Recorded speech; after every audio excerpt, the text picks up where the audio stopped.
መንግስት አብይ አህመድ በህዝብ ተወካዮች ምክር ቤት በነበረው መርሃ ግብር ላቀረበው ክስ ምላሽ ሰጠ። ከእውነት የራቀና ለጦርነት አጀንዳ ሰበብ ፍለጋ የቀረበ ክስ ብሎታል። የኤርትራ መንግስት የማስታወቂያ ሚኒስትር አቶ የማነ ገብረ መስቀል ጦርነትን ለመፈለግ የቀረበ ክስ በማህበራዊ ሚዲያ መድረካቸው የገለጹት አብይ አህመድ በህዝብ ተወካዮች ምክር ቤት ቀርቦ ኤርትራን በተለያዩ ክሶች ወነጀለ ሲሆን በተለይም በትግራይ በነበረው ጦርነት የኤርትራ ወታደሮች ከተሞችን ሲያፈርሱ ሲያቃጥሉ ነበሩ ሲል መክሰሱ የሚታወስ ነው። አብይ አህመድ ከዚህ ቀደም ለኤርትራ መንግስትና ህዝብ ከፍተኛ ምስጋና በማቅረብ መቼም የማይረሳ ውለታ አለብን ሲል በተደጋጋሚ ምስክርነቱን መስጠቱ የሚታወስ ነው። በመጀመሪያ ወዳጅም ጠላትም ማወቅ ያለበት የኢትዮጵያ ህዝብና መንግስት የሀገር መከላከያ ሚኒስቴር ክህደት ተፈጽሞበት በገዛ ወገኖቹ ጥፋት ሲካሄድበት የኤርትራ ህዝብና መንግስት ወደሱ የሄዱትን ወታደሮች የያዘበት ወደ ፈለጉ እንዲሄዱ የደገፈበት መንገድ የሁል ጊዜም የኢትዮጵያ ውለታ ነው። ማንም አክቲቪስት ነኝ ብሎ በተናገረው እንትን የሚበላሽ ጉዳይ አይደለም። የአብይ አህመድ ጀነራሎችም ባገኙት መድረክ ሁሉ ለኤርትራ መንግስትና ወታደሮች ያላቸውን አክብሮትና ምስጋና ያቀረቡ ሲሆን አብይ አህመድ ከቅርብ ጊዜ ወዲህ በወደብና በተለያዩ ምክንያቶች ከኤርትራ መንግስት ጋር የገባበትን ፍጥጫ ተከትሎ የኤርትራ መንግስትን በተለያዩ ወንጀሎች ክስ ያቀረበ ይገኛል። የኤርትራ መንግስት በሰጠው ምላሽ የአብይ አህመድ አገዛዝ ጦርነት ፍለጋ ላይ ነው ብለዋል። በጉዳዩ ላይ የዘውትር ተሳታፊያችን አጭር መረጃ አለው። የኢትዮጵያ ህዝብ ተወካዮች ምክር ቤት 5ኛ ዓመት የሥራ ዘመን ላይ ጠቅላይ ሚኒስትሩ ለቀረበላቸው ጥያቄ መልስ ለመስጠት በምክር ቤቱ በተገኙበት ሰዓት በዋናነት ኤርትራን የሚከስ በርካታ ወንጀላዎችን አቅርበዋል። ከነዚህ ወንጀላዎች መካከል እንግዲህ ራሱ ጋብዞ ወደ ጦርነቱ ያስገባቸው እንደሆነና በርካታ ኤርትራውያን ወታደሮች ወደ ኢትዮጵያ ገብተው ፌደራል መንግስቱንና የክልል ኃይሎችን በመደገፍ በትግራይ በተደረገው ጦርነት ላይ ተሳትፎ እንደነበራቸውና በዚህ ተሳትፎ ኢትዮጵያን ከብተና እንዳዳኑ ከፍተኛ የሆነ ገዛ እንዳደረጉ የኢትዮጵያ መንግስትና የኢትዮጵያ ህዝብ የኤርትራ ህዝብና መንግስት የሰራውን ውለታ ታሪክ ሊረሳው እንደማይችል ሲገልጹ ከቆዩ በኋላ አሁን የኤርትራ ሰራዊት ከኋላ እየተከተለ አዲግራትን መድኃኒት ፋብሪካ ነቃቀለ፣ ያለመዳ ጨርቃ ጨርቅ ፋብሪካ ነቃቅሎ ወሰደ። እንዲሁም መቀሌ ስንደርስ ከተማው እንዳይገቡ አድርገን መቀሌ ለማዳን ከፍተኛ ጥረት አድርገናል ብሎ ከዚህ በፊት ከሚናገረው ንግግር እጅግ በጣም የተጣረሰና የተምታታ ሐሳብ ነው ሲገልጽ የነበረው። ከዚህ በፊት የመከላከያ ሰራዊት ጀነራሎች የኤርትራ ሰራዊት በትግራይ ክልል ባደረገው ጦርነት የኢትዮጵያን ህዝብና መንግስት አትርፏል፣ ኢትዮጵያንም ከብተና ታድጓል፣ ውለታቸውን በፍጹም አንረሳውም ሲሉ የነበሩትን ረስተው ዛሬ ደግሞ የኤርትራ መንግስት በኢትዮጵያ ውስጥ ጣልቃ በመግባት ከፍተኛ ውድመት እና ሽብር እንደፈጠረ፣ ዘረፋ እና ግድያ እንዳደረገ የኢትዮጵያ መንግስት በትግራይ ክልል በተደረገው ጦርነት ወቅት ምንም ኃጢአት እንዳልሰራና ከኋላ የኤርትራ ጦር እየተከተለ ሲያጠፋና ሲያወድም ሲዘርፍ እንደነበር ለመግለጽና ልክ እንደ ጲላጦስ የኢትዮጵያ መንግስት በትግራይ ክልል የተፈጸመው ወንጀል ጥፋት እንዳልሰራና ይባስ ብሎ የኤርትራ ጦር ትግራይ ውስጥ እንዳያጠፋ ከፍተኛ መከላከል አድርገናል በማለት የሰጡትን መግለጫ ተንተርሶ የኤርትራ የማስታወቂያ ሚኒስትር አቶ የማነ ገብረአብ የኢትዮጵያ ጠቅላይ ሚኒስትር አብይ አህመድ በህዝብ ተወካዮች ምክር ቤት ቀርበው የኤርትራ ጦር ሚና በተመለከተ የሰጡትን መግለጫ ከእውነት የራቀና ለጦርነት አጀንዳ ሰበብ ፍለጋ እያቀረቡ እንደሆነ ገልጸዋል። እንግዲህ ሚኒስትሩ በማህበራዊ ትስስር ገጻቸው ላይ በኢትዮጵያ መንግስት በኩል አሁን እየቀረበ ያለው ክስ ወደ ጦርነት ለመሄድ ከፍተኛ ዝግጅት እየተደረገ ጠብ ያለሽ በዳቦ እንደሆነ ጠቅሰዋል። አንዳንድ ምሳሌዎችንም የሰጡት በተለይ የወደቡን ጉዳይ የተዘጋ ፋይል ነው በማለት የማስታወቂያ ሚኒስትሩ እየገለጹ ቢገኙም ነገር ግን የኢትዮጵያ መንግስት በባሌም ሆነ በቦሌ ኢትዮጵያ ከቀይ ባህር ርቃ የምትቀርበት አይኖርም በማለት የእስራኤልና የጎላን ኮረብታዎችን አያይዘው የጎላን ኮረብታ ለእስራኤል እጅግ በጣም ወሳኝ በመሆኑና በጉልበት የያዘችውን ምሳሌ በመጥቀስ ኢትዮጵያም በጉልበት የወደቡን ጉዳይ እንደምታጠናቅቅና እንደምታጠቃልል እየገለጹ ይገኛሉ። ነገር ግን የማነ ከፍተኛ ተቃውሞ አንስተዋል። ይሄ ጠቅላይ ሚኒስትሩ በፓርላማ ተገኝተው የሰጡት ትንታኔ ከእውነት የራቀ ብቻ ሳይሆን የኤርትራን ህዝብና መንግስት ውለታ የረሳ ነው በማለት ነው መግለጫቸውን የሰጡት። መሳይ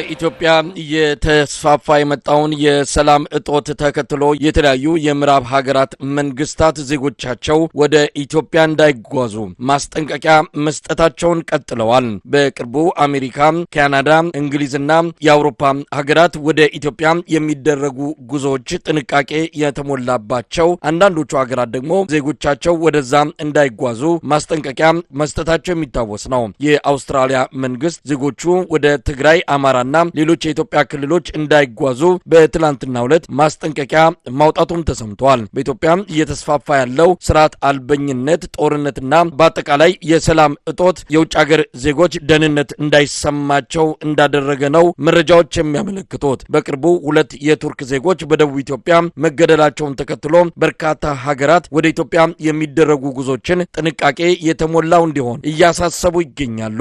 ይህ በእንዲህ እንዳለ በትግራይ ያለውን ውጥረት ተከትሎ የተስተጓጎለው የአውሮፕላን ጉዞ በርካታ የትግራይ ተወላጆችን በአውቶቡስ ወደ አዲስ አበባ እንዲጓዙ ያደረገ ሲሆን መሰረት ሚዲያ እንደዘገበው ከሆነ አብዛኞቹ ተጓዦች ወደ እስር ቤት ተወስደዋል። የአብይ አህመድ አገዛዝ በማንኛውም መንገድ ከትግራይ ወደ አዲስ አበባ የሚገቡ የትግራይ ተወላጆችን እያሰረ እንዳለ ነው መረጃው የሚያመለክተው። የዘውትር ተሳታፊያችን ተጨማሪ ዘገባ ይኖረዋል። የአውስትራሊያ መንግስት ዜጎቿ ወደ ትግራይ፣ አማራና ወደ ሌሎች የኢትዮጵያ ክልሎች እንዳይጓዙ የጉዞ ማስጠንቀቂያ ማውጣቱን አስታውቋል። ስማርት ትራቨለር የተባለ የጉዞ መረጃ የሚያወጣ ተቋም እንዳመለከተው ከሆነ የአውስትራሊያ መንግስት ዜጎቹ ወደ ትግራይ ክልል እንዳይጓዙ የጉዞ ማስጠንቀቂያ ማውጣቱን ታውቋል። በትግራይ ክልል ያለው የጸጥታ ሁኔታ ያለ ቅድመ ማስጠንቀቂያ በድንገት በማንኛውም ሰዓት ሊባባስ የሚችል በመሆኑ ወደ ክልሉ ከማንኛውም አይነት ጉዞ እንዲታቀቡ አስጠንቅቀዋል። ዜጎችም በማንኛውም መንገድ ክልሉን ለቀው ይውጡ ሲል አስጠንቅቋል። ህዝባዊ ተቃውሞና ግጭቶች በሚከሰቱበት ወቅት በቤት ውስጥ እንዲቀመጡም ምክር ሀሳብ አቅርቧል። ከትግራይ ክልል ውጭ ዜጎች ወደ አማራ ክልል፣ ቤንሻንጉል ክልል፣ ጋምቤላ ክልሎች እንዲሁም ከአማራና ከሶማሌ ጋር በሚያዋስኑ ሰሜናዊ የኦሮሚያ ግዛቶች ላይ ጉዞ እንዳይደረግ በማለት ማስጠንቀቂያ መስጠቱን አስታውቋል። ከኤርትራ፣ ከሱዳን፣ ከደቡብ ሱዳን፣ ከኬንያና ከሶማሊያ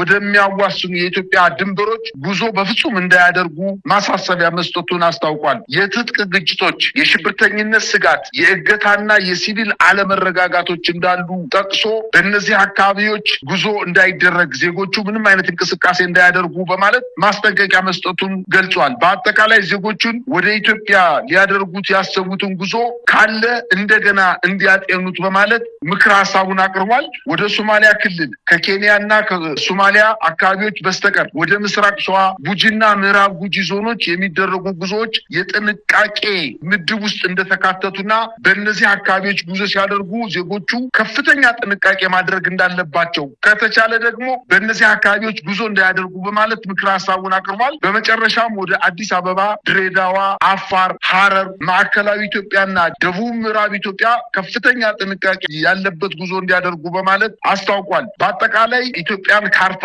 በስፋት የቀይ ቀለም የተቀባባቸው በርካታ የኢትዮጵያ ክልሎችና ግዛቶች ላይ ከፍተኛ የሆነ አለመረጋጋት፣ ግጭቶች ስላሉና የሽብርተኝነት እንቅስቃሴም ስላለ በእነዚህ አካባቢዎች ምንም አይነት እንቅስቃሴ እንዳይደረግ በማለት ለዜጎቹ ማሳሰቢያ ሰጥቷልኝ። የቢጫ ቀለም ደግሞ በተወሰነ ደረጃ ማዕከላዊ የሀገሪቱ አካባቢዎች ላይ ዜጎቹ በጥንቃቄ አስፈላጊ ጉዞ ካልሆነ በስተቀር ምንም አይነት እንቅስቃሴ እንዳያደርጉ በማለት ማስጠንቀቂያ መስጠቱን ነው መረጃዎች እያመላከቱ የሚገኙት። እንግዲህ የአውስትራሊያ መንግስት ይህን ውሳኔ ያሳለፈው ከጥቂት ቀናት በፊት የእንግሊዝ መንግስት የጸጥታ ሁኔታው ማሽቆልቆሉን በመጥቀስ ለዜጎቹ ወደ ትግራይ፣ አማራ፣ ጋምቤላ፣ ኦሮሚያ እንዲሁም ሌሎችም የሀገሪቱ ድንበሮች አካባቢ እንዳይጓዙ ለዜጎች ማስጠንቀቂያ መስጠቱ ይታወቃል። ከዚህ በፊትም እንደሚታወቀው የካናዳ መንግስት፣ የአሜሪካ መንግስት እና የተለያዩ የአውሮፓ ሀገሮች በኢትዮጵያ በተከታታይ ጊዜ ለዜጎቻቸው ወደ ኢትዮጵያ ቢችሉ እንዳይጓዙ፣ ከተቻሉ ደግሞ ከአዲስ አበባ እንዳይወጡ በማለት ማስጠንቀቂያዎችን እየሰጡ እንደሚገኙ ነው መረጃዎች የሚያመላክቱት። ሀገሪቱ በአሁኑ ሰዓት በግጭት እየተናጠች የምትገኝ ከፍተኛ ቀውስ ውስጥ የገባች ሀገር በመሆኗ የአውስትራሊያ፣ የካናዳን ጨምሮ የምዕራብ አውሮፓ ሀገሮች በኢትዮጵያ የሚደረገውን ጉዞ እንዲያጤኑት በማለት ማስጠንቀቂያ እየሰጡ እንደሚገኙ ነው መረጃዎች እያመላከቱ የሚገኙት። በሌላ በኩል ወደ ትግራይ የአውሮፕላን ጉዞ ከተቋረጠ በኋላ አዲስ አበባ የሚኖሩ የትግራይ ተወላጆች በዓልን ለማክበር ወደ ቤተሰቦቻቸው ወደ ትግራይ ክልል ከሄዱ በኋላ መመለሻ በማጣታቸው ምክንያት የየብስ ትራንስፖርትን ተጠቅመው ወደ አዲስ አበባ ሲመለሱ አዲስ አበባ ኑሯቸው እንደሆነ እየታወቀ የአዲስ አበባ ከተማ የነዋሪዎች መታወቂያ የያዙ እንደሆነ እየታወቀ ነገር ግን አዲስ አበባ ከተማ መግቢያ በሮች ላይ አውቶቡሶችን በማስቆም አስወርደው ወዳልታወቀ ስፍራ በጅምላ እያፈሱ እየወሰዷቸው እንደሆነና ከፍተኛ በቀል እየተፈጸሙባቸው እንደሚገኝ በርካታ የትግራይ ተወላጆችም በትግራይ ክልል ጦርነት ይነሳል በማለት ከትግራይ ክልል እየወጡ ወደ አዲስ አበባ ከተማ እየመጡ ጦርነትን በመሸሽና አጠቃላይ በሀገሪቱ እየተፈጠረ ያለው ምስቅልቅል በመሸሽ ወደ አዲስ አበባ ከተማ በሚመጡበት ሰዓት ስማቸውንና መታወቂያቸውን በማየት በጅምላ እየታፈሱ ወዳልታወቀ ስፍራ እየተወሰዱ እንደሚገኙ ነው መረጃዎች እያመላከቱ የሚገኙት።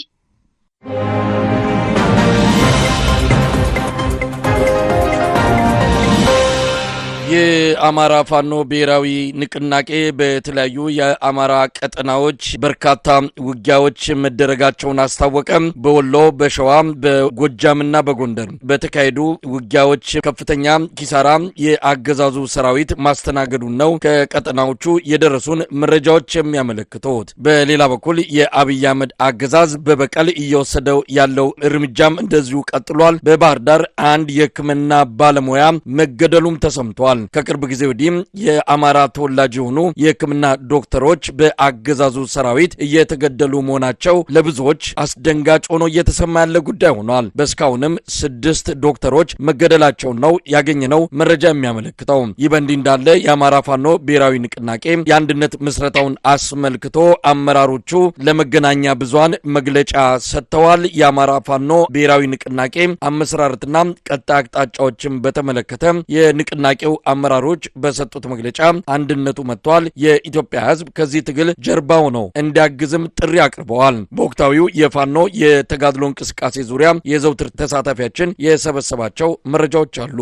ማዕከላዊ ጎንደር ዞን በጣቁሳ ወረዳ ጫንድባ ከተማ ላይ የአማራ ፋኖ ብሔራዊ ንቅናቄ ጎንደር ጠቅላይ ግዛት ህዝብ በፈጸመው ማጥቃት በአገዛዙ ጦር ላይ ጉዳት ያደረሰ ጥቃት በመፈጸም በጫንድባ ከተማ የነበረውን ወታደራዊ ምሽግ መቆጣጠራቸውን ተከትሎ የነበረውን የወታደራዊ ምሽግ ለቀው ከጨውድባ ወደ ጫንድባ የሸሸው የአገዛዙ ጦርን ተከትሎ በመምታት ሰራባ ወደ ተባለው በአይከል ከተማ የሚገኘው ወይም በጭልጋ ከተማ ዋና ከተማ አይከል ድንበር ድረስ ውጊያዎች ተስፋፍተው እንደቀጠሉና በተደረገው ውጊያም የአማራ ፋኖ ብሔራዊ ንቅናቄ ጎንደር ጠቅላይ ግዛት ህዝብ በርካታ የነፍስ ወከፍና የቡድን መሳሪያዎችን ከመማረኩ በተጨማሪ ወታደራዊ ምሽጎችን መቆጣጠሩን አስታውቋል። ይህን ተከትሎ በጣቁሳ ወረዳ የነበረው ውጊያ ወደ ጭልጋ ወረዳ ተዛምቶ ከፍተኛ የሆነ ድል መገኘቱን ነው መረጃዎች የሚያመላክቱት። በዚህ በተጨማሪ በምዕራብ ወሎ ቀጠና ወግዲ ወረዳ ውጊያ መደረጉ ታውቋል። ከደቡብ ወሎ ወደ ሰሜን ሸዋ ሲጓዝ በነበረ የአገዛዙ ጦር ላይ የፋኖ ኃይሎች በጎረንጂ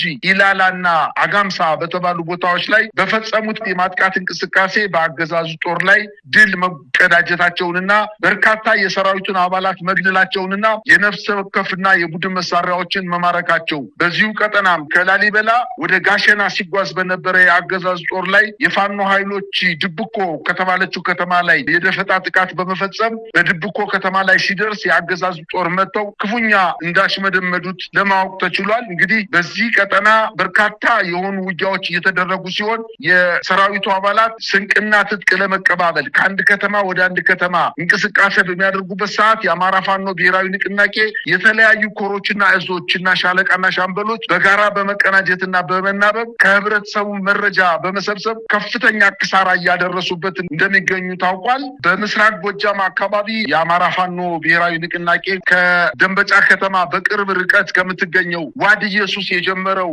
የማጥቃት እንቅስቃሴ እስከ ደንበጫ ከተማ ዘልቆ በመግባት 15 የአገዛዙ ጦር መደምሰስ መቻላቸውን የቴዎድሮስ 109ኛ ኮር 99ኛ ክፍለ ጦር አስታውቋል። እንዲሁም በባህር ዳር ዙሪያ የፋኖ ኃይሎች በከፈቱት ውጊያ ወደ ጭምባ ሲጓዝ የነበረው የአገዛዙ ጦር ኢጎዳ በተባለው ቦታ ላይ የፋኖ ኃይሎች ጠብቀው በመምታት ከፍተኛ ጉዳት እንዳደረሱበት ለማወቅ ተችሏል። እንዲሁም ጎንደርና በጎጃም የአገዛዙ ወታደራዊ አመራሮች የተገደሉበት ከባድ ከባድ ውጊያ ተከፍቶ መዋሉና በተለይ በማዕከላዊ ጎንደር አለፋ ወረዳ ወኩ ገልገል ቀበሌ ላይ የፋኖ አራቱም ክፍለ ጦሮች በጋራ ባደረጉት ማጥቃት በቋራ ወረዳ እንዲሁም በሙር ከተማ ዶቅኒት በተባለ ቦታ ላይ ከሌሊቱ 9 ሰዓት እስከ ንጋቱ 2 ሰዓት በተደረገው ውጊያ በቡድን መሳሪያ የታገዘ ከፍተኛ ውጊያ መደረጉን ታውቋል። እንግዲህ አገዛዝ ጦር ከሻውራና ከአጸደ ማርያም ተነስቶ ጋዝጌ የተባለውን ቀበሌ ለመቆጣጠር ከፍተኛ እንቅስቃሴ ሲያደርግ ወኩ ገልገል ከተባለ ቦታ ላይ የፋኖ ኃይሎች ደፈጣ በመያዝና ከበባ በመፈጸም በርካታ ኃይሉን መደምሰስ በቻላቸውና በተደረገው ውጊያም 28 የአገዛዝ ጦር ሲደመሰስ 34 የአገዛዝ ጦር መቁሰላቸው ታውቋል። በዚሁ አካባቢ በምዕራብ አርማጮ ወረዳ በማሰሮ ደም ጃልሱማ ቀበሌ ሽመርበር በተባለ ቦታ ላይ የኮሩ ልዩ ዘመቻና የተከዜ ክፍለ ጦር በጋራ በወሰዱት ማጥቃት የአገዛዙ 92ኛ ክፍለ ጦርና 78ኛ ክፍለ ጦር ሬጅመንቶችና አንድ ሻለቃ የአድማ ብተና ኃይል 70 የሚሆኑ የሚኒሻ አባላት በጋራ የተሳተፉበት ውጊያ ቢደረግም በርካቶቹን በተለይ የሚኒሻ አባላቶቹ ሙሉ በሙሉ የተደመሰሱ ሲሆን 70 የሚኒሻ አባላት ከመከላከያ ፊት ቀድመው በመገኘታቸው ሲደመሰሱ 40ዎቹ መቁሰላቸውን መረጃዎች ያመለክታሉ። በሰሜን ወሎም እንዲሁ መቄት ወረዳ የአማራ ፋኖ ብሔራዊ ንቅናቄ ቴዎድሮስ እዝ እና ሚኒሊክ እዝ በጋራ ባደረጉት ውጊያ ከ39 በላይ የአገዛዝ ጦር መገደላቸውንና ከፍተኛ ድል ማግኘታቸውን የፋኖ ኃይሎች አስታውቀዋል። እንዲሁም በከለላ ወረዳ ከቲርቲራ ወደ ሻፊ ሲጓዝ በነበረ የአብይ ጦር ላይ የፋኖ ኃይሎች በከፈቱት ውጊያ በርካታ የሚኒሻ አባላት መገደላቸውን ታውቋል። እንዲሁም በትናንትናው ዕለት በጎንቻ ሲሶ እነሴ 74ኛ ክፍለ ጦር ለመክበብ ከግንደወይን ከተማ የተነሳው የአገዛዝ ጦር ጭርማ በተባለ ቦታ ላይ ያልተጠበቀ ጥቃት ደርሶበት አብዛኛው ሰራዊቱ መደምሰሱንና አስክሬን ማንሳት ባለመቻሉ ከመርጦ ለማርያም ከተማ ተጨማሪ ኃይል መጥቶ የወደቁትን አስክሬን አንስቶ ወደ መጣበት ወደ ግንደወይን ከተማ መሸሸቱን ለማወቅ ተችሏል። እንግዲህ በሰሜን ሸዋም እንደዚሁ የአገዛዙ ጦር በርካታ ኃይል አስገብቶ የጸረ ሰላም ኃይሎችን ለማጽዳት በሚል ሰበብ የኔትወርክ ማቋረጥ እንዲከሰት አድርጓል። የፋኖ ኃይሎች ግን የመንግስት ታጣቂዎች የጠለፏቸውን የኦሮሞ ተወላጅ 7 የኦሮሞ ተወላጆችን በውጊያ በማስለቀቅ ወደ ቤተሰቦቻቸው በሰላም እንዲቀላቀሉ ማድረጋቸውን አስታውቀዋል። ይህ በእንዲህ እንዳለ በተደጋጋሚ ጊዜ በባህር ዳር ከተማና በዙሪያዋ ታዋቂ ግለሰቦችን፣ ምሁራንን፣ የሕክምና ባለሙያዎችን ከቤተሰቦቻቸው ነጥለው በመውሰድ ቀበሌ 14 ጉዶ ባህር አባይ ማዶ ቤዛዊት ቤተመንግስት አካባቢ እየወሰዱ በመግረፍ ሌሊት እያወጡ በፍጥኛ አስረው እየረሸኑ ማን እንደረሸናቸው እንኳን እንዳይታወቅ በሌሊት አስክሬናቸውን ቀበሌ 14 አባይ ማዶ ቤዛዊት አካባቢ እየጣሏቸው እንደሚገኙ በርካታ ሚዲያዎች ከዚህ በፊት የጠቀሱ እንደሆነ ይታወቃል። በሚያሳዝን ሁኔታ ዶክተር ጸጋው ስሜ የተባለ በአማራ ክልል ጤና ቢሮ የስራ ባልደረባ የነበረ በአገዛዙ ጦር ዩኒፎርም በለበሱ አባላቶቹ ከሚሰራበት ቦታ አፍነው በመውሰድ ቤዛዊት ተብሎ በሚጠቀሰው የመከላከያ የጦር ካምፕ በመውሰድ ከጠዋቱ 4 ሰዓት ከወሰዱት በኋላ ገለው በ9 ሰዓት ቤቱን መጣው የፈተሹት ሲሆን በቤቱ ፍተሻ ምንም ባለማግኘታቸው በቅርብ ጊዜ ያገባትን ሚስቱን ነይ መጠሻ አስክሬንሽን ውሰጂ በማለት አስክሬኑ ለቤተሰብ አስረክቧል። ይሄ የጤና ባለሙያ ከዚህ በፊት ምንም አይነት ወንጀል ያልሰራ በህብረተሰቡ ዘንድ ከፍተኛ ተቀባይነት ያለው በስራው ታታሪ የነበረ መሆኑ እየታወቀ ነገር ግን ከስራ ቦታው አፍነው በመውሰድ ከፍተኛ ድብደባ ከፈጸሙበት በኋላ በጥይት ረሽነው ቤዛዊት ማርያም ላይ ጥለው ለቤተሰቦቻቸው አስክሬኑ እንዳስረከቡ መረጃዎች ያመላክታሉ። በርካታ የመንግስት ትልልቅ ባለሙያዎችም ባልታወቁ ኃይሎች እየተባለ ለፍጥኝ ታስረው በጥይት ተደብድበው እየተገደሉ እንደሚገኙና የህብረተሰቡን አንገት ለማስደፋት ሆን ተብሎ ታዋቂ ግለሰቦችን፣ ተጽዕኖ ፈጣሪዎችንና ምሁራኖችን በመግደል የአማራን ህዝብ ለማንበርከክ ከፍተኛ ጥረት እየተደረገ እንደሆነ መረጃዎች የሚያመላክቱት።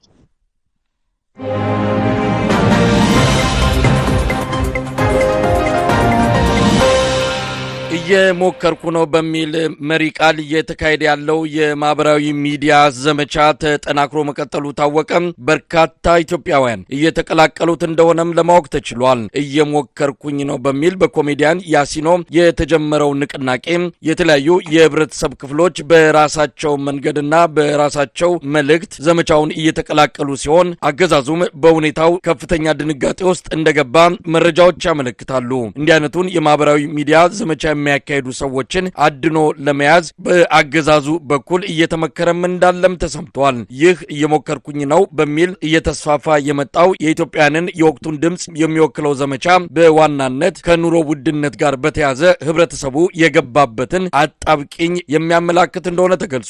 አንዳንድ የፖለቲካ ፓርቲዎች ይህንኑ እየሞከርኩኝ ነው የሚለውን ዘመቻ የተቀላቀሉ ሲሆን ኢዜማ የደረሰበትን የተቀባይነት እጦት ለማካካስ በሚል ይህን ዘመቻ መሪ ቃሉ አድርጎ እየተጠቀመበት እንዳለም ለማወቅ ተችሏል። በጉዳዩ ዙሪያ የዘውትር ተሳታፊያችን የህብረተሰቡን አስተያየትና ያነጋገራቸውን ሰዎች ምላሽ ይዞ አጭር ዘገባ ያቀርብልናል።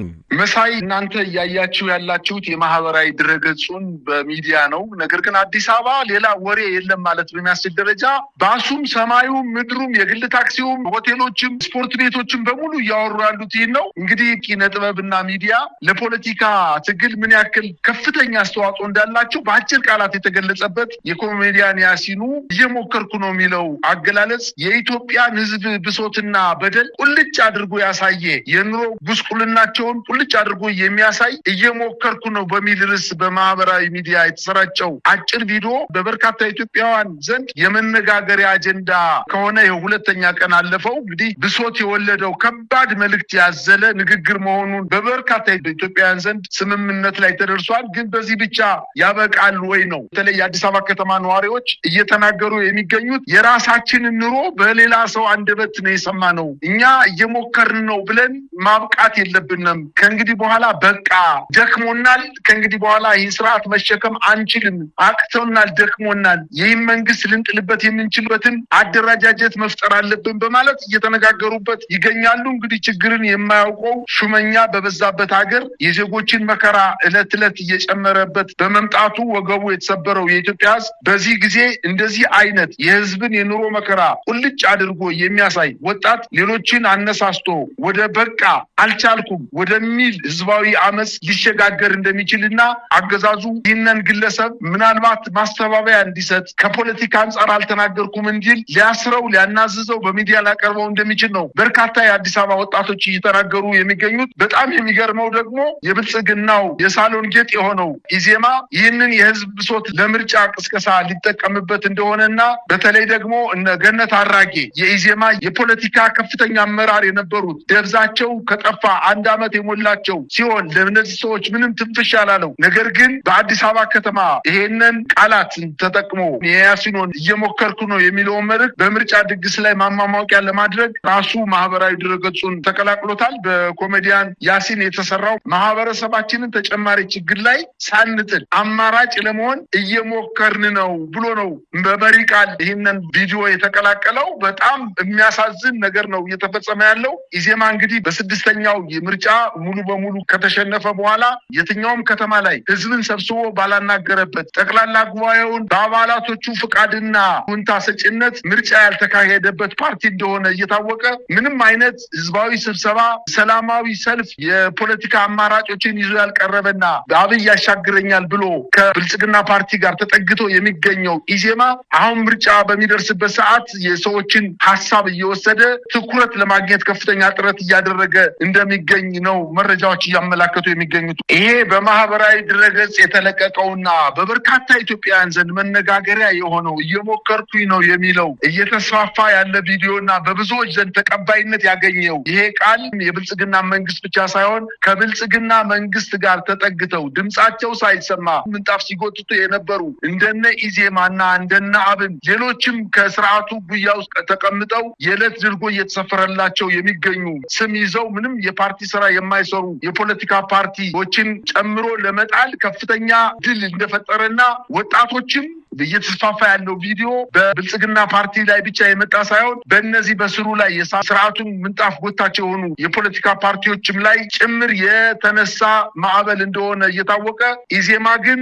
ይህንን ተጠቅሞ ተቀባይነትና ድጋፍ ለማግኘት እየተጠቀመበት እንደሚገኝና ይሄ ከፍተኛ ተቀባይነት ያለው ቪዲዮ በበርካታ ቋንቋዎች ተሰራጭቶ ተስፋፍቶ በአዲስ አበባ ብቻ ሳይሆን በክልሉ ከተሞች ላይም ከፍተኛ የሆነ የህዝብ አመጽ ሊቀሰቀስ እንደሚችልና ስርዓቱ በቃኝ ብሎ ወጣቶች በከተሞች ላይ አመጽ ሊቀሰቀስ እንደሚችል ግምታቸውን እየተናገሩ